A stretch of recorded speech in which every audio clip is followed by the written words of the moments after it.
గోంగూర మసాలా దంక బాజీ. ముందుగా మనం 2 spoons oil వేసుకొని, ఆయిల్ హీటిన తర్వాత మీడియం సైజు ఉల్లిపాయలు 2 వేసుకొని దోరగా వేయించుకోవాలి. 2 లవంగాలు, 2 దాల్చిన చెక్క, 1 యాలక్కాయ వేసి దోరగా వేయించుకోవాలి. అల్లం వెల్లుల్లి పేస్ట్ని కూడా 1 టీ స్పూన్ వేసి దోరగా వేయించుకోవాలి. 5 పచ్చిమిరపకాయలు వేయాలి. మీడియం సైజు టమాటాలు 2 వేసుకొని 1/2 టీ స్పూన్ పసుపు, కొంచెం ఉప్పు వేసి దోరగా వేయించుకోవాలి. ఇలా వేయడం వల్ల త్వరగా మగ్గుతుంది.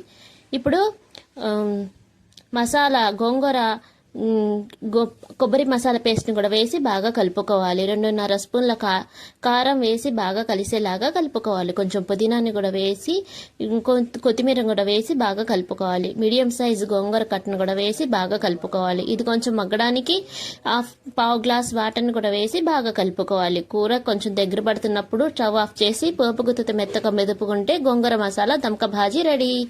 నచ్చితే లైక్ చేయండి, షేర్ చేయండి, సబ్స్క్రైబ్ చేసుకోండి.